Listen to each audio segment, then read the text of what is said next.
Madame, Messieurs, soyez les bienvenus sur vos antennes respectivement. Nous sommes sur Flash Congo, Oreb Télévision, la radio-télévision nationale congolaise, Sarah Télévision, et vous allez naturellement nous suivre aussi sur la radio nusienne Radio Capi. Nous vous disons bonsoir, ça dépend, bonsoir, bonjour, ça dépend en tout cas de l'heure à laquelle vous allez nous suivre. Face à la presse, ce soir ou ce matin, nous avons Madame Chantal Malamba, directeur de cabinet adjoint du gouverneur de province et aussi porte-parole du gouverneur de province du Bas-Congo. Madame Chantal, soyez la bienvenue parmi nous. Merci beaucoup. J'espère que cette grande équipe ne vous fait pas peur. Non, la peur, c'est quelque chose que je ne connais pas. Ok, il n'y a pas de problème. À mon extrême droite, Chamboui Batoubenga, pour le compte de Salan Oval. Chamboui, bonsoir. Bonsoir, merci. BRKBA, Oreb Télévision, bonsoir. Bonsoir.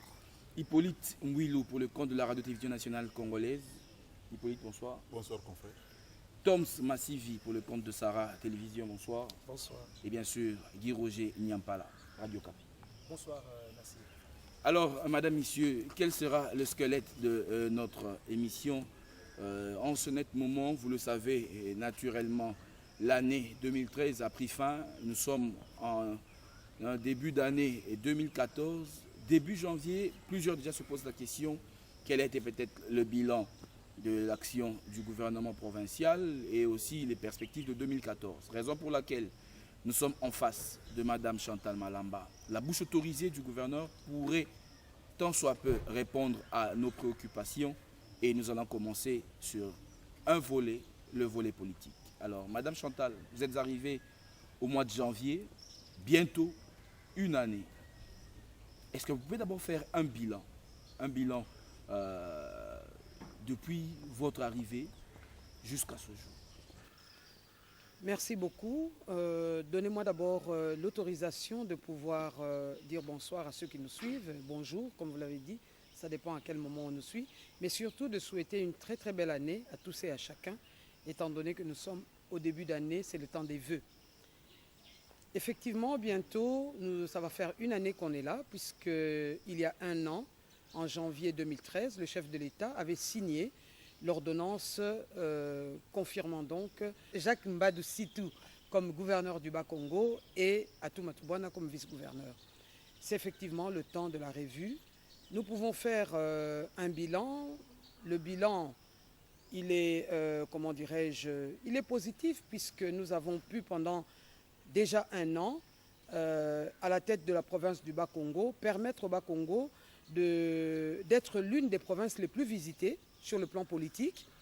La province du Bas-Congo a également été une des provinces qui a connu les moments les plus importants du pays, notamment la question de la fibre optique. C'était une grande révolution en RDC.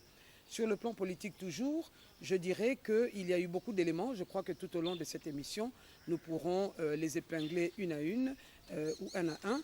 Mais ça a été une année très riche politiquement et je dirais que ça a été marqué par la gouvernance sous Jacques Mbadou Sitou.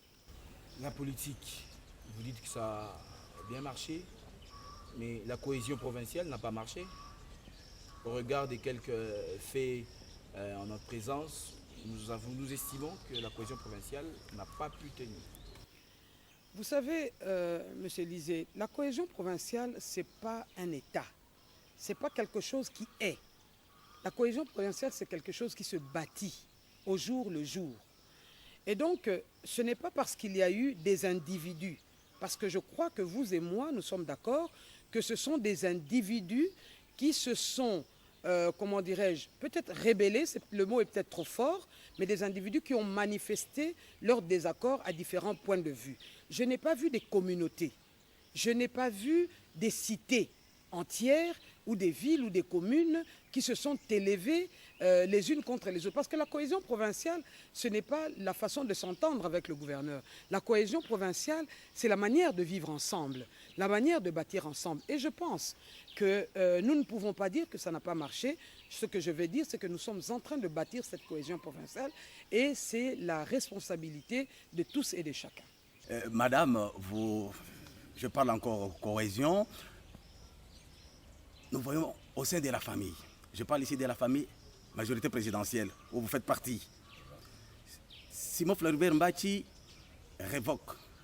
relève de ses fonctions un ministre en charge des sports. Il était du MCR. Jacques Mbadou révoque un ministre du MCR. Tous la même famille. Est-ce qu'il y a un malaise au sein de la famille? Parce que, ou seulement c'est le MCR, il y a l'acharnement contre le MCR, ou le MCR c'est un mauvais élève au sein de la famille, et ça joue avec la cohésion. Merci beaucoup.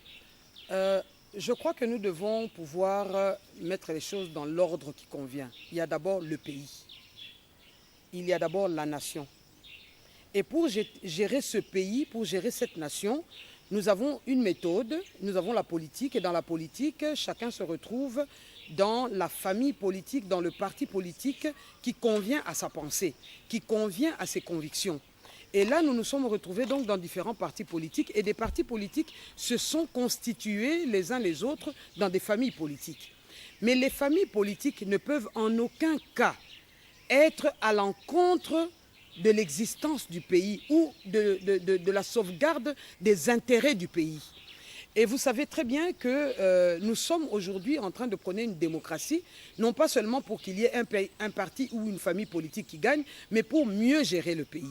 Donc lorsqu'il y a une faute qualifiée de grave, nous ne pouvons pas faire valoir les choix subjectifs, parce que le choix d'appartenir à un parti ou à un autre, c'est un choix subjectif. Voulez-vous me dire que la pensée de X parti vaut mieux que la pensée de l'autre? Non, toutes les pensées se valent.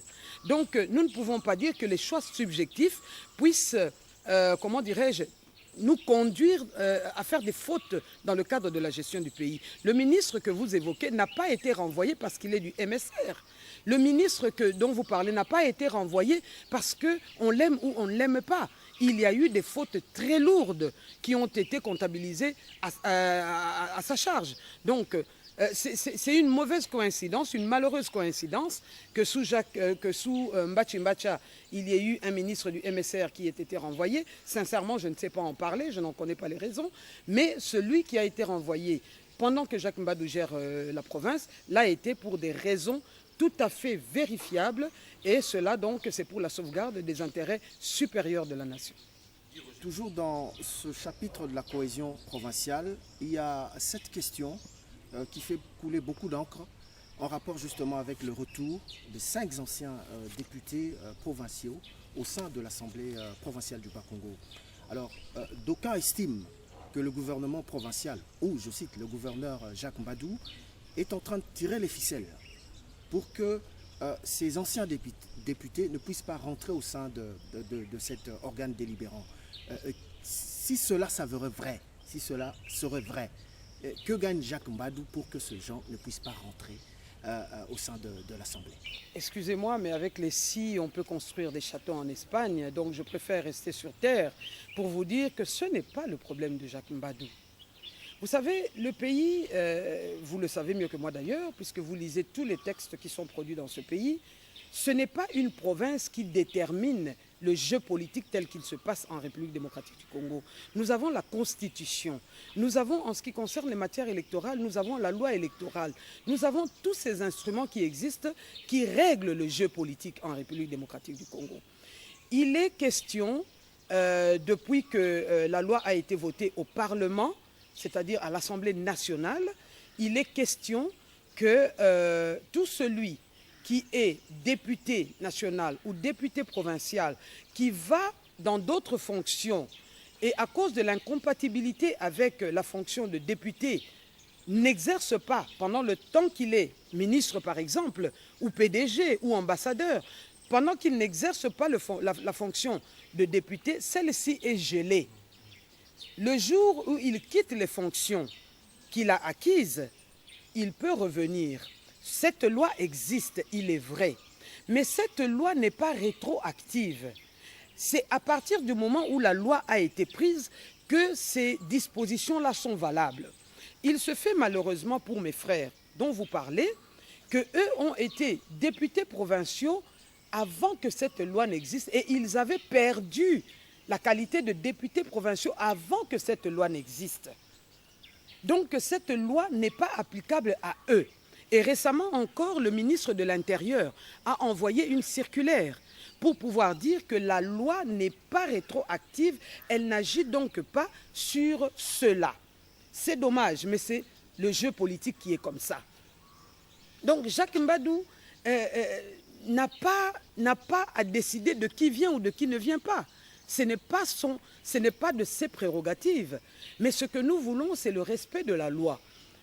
Il y a eu une province où cela s'est fait. Et je pense qu'aujourd'hui, il y a des instances qui sont en train de travailler sur cette question. Et la réponse que la Cour suprême va donner, c'est cette réponse-là qui sera d'application. Jacques Mbadou ne siège pas à la Cour suprême de justice, je pense. Et donc, ces sentiments, qu'il le veuille ou qu'il ne le veuille pas, je ne lui ai même pas posé la question et je dis qu'il ne gagne rien. Nous avons besoin d'une assemblée provinciale capable de faire son rôle, de jouer son rôle convenablement. Et si le pays juge que ceux-là vont revenir, ils reviendront. Mais en tout cas, la circulaire que nous avons reçue dit que la loi n'est pas rétroactive pour ceux qui avaient perdu leur fonction avant cette loi-là. Oui, Madame Chantal, ma première question, je vais d'abord arriver à l'est du pays. Je crois que l'actualité au niveau national est dominée par l'assassinat du colonel Mamadou Ndala. Alors, donc, il y en a qui disent que cet assassinat est toujours flou. Alors, au niveau du gouverneur de province, comment analysez-vous cet assassinat? Bon, un assassinat est toujours flou. Hein. C'est pourquoi on cherche toujours qui sont les coupables.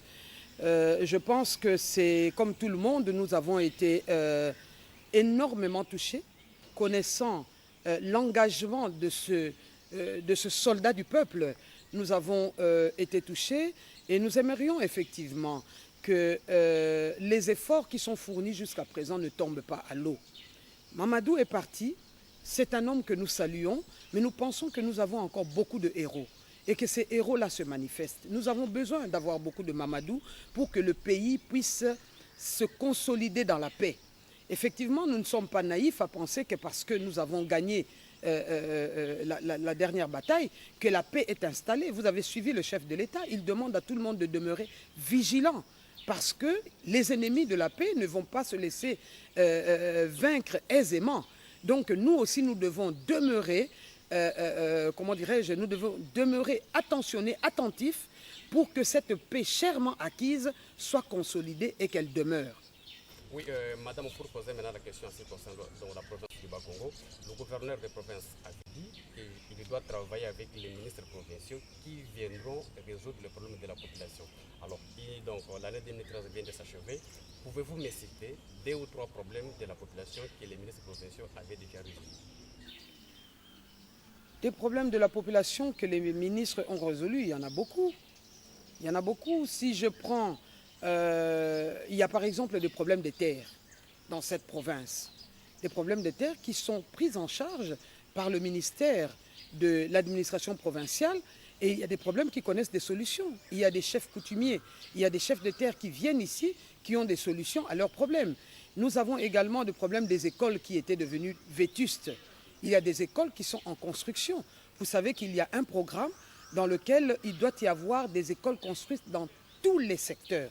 Au moins 2 écoles et 2 centres de santé. Ce sont des problèmes que le gouvernement est en train de résoudre. Donc, pour l'instant, il y a déjà un programme de 44 écoles qui sont en construction. Il y a déjà 10 hôpitaux généraux de référence qui sont également en train d'être refaits, rebâtis. Ça, ce sont des problèmes de la population qui sont résolus. Venons à Matadi, par exemple, le problème d'eau, le problème d'électricité. Ce sont des problèmes que le gouvernement a résolus. Vous connaissez par exemple qu'à l'arrivée de Jacques Mbadou, il y a eu des transformateurs qui ont été achetés pour pouvoir soutenir le travail de la SNEL. Il y a des transformateurs qui ont été placés ici à Matadi par exemple et le problème de courant, en tout cas, il trouve une solution. Le problème d'eau également. Lorsque Jacques Mbadou est arrivé, il a sauvé un projet avec la Banque mondiale en libérant la partie qui était exigée à la province, c'est-à-dire 162 000 $ qui ont été libérés pour sauver ce projet. Et en sauvant ce projet, on a ajouté un volet nouveau.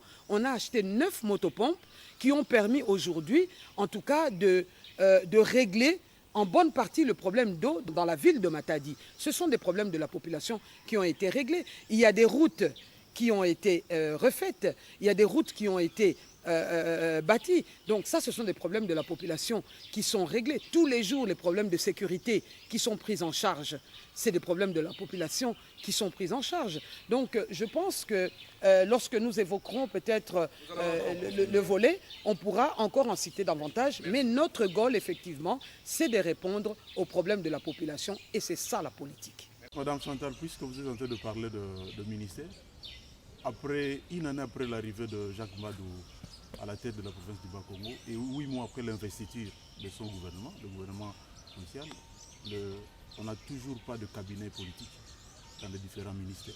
Le cabinet notamment nommé officiellement. Est-ce que ça ne suscite pas un malaise social au sein de ministères provinciaux qui puissent entamer également la production de ces ministres? Non, toutes les dispositions ont été prises pour que tous les cabinets ministériels soient très rapidement, ils auront donc leurs conseillers, ils seront pourvus. Mais pourquoi cet état des choses? Quand le gouvernement de Jacques Mbadou Situé Datou Matoubana est arrivé, nous avons trouvé une situation difficile. Donc il fallait beaucoup de sagesse pour pouvoir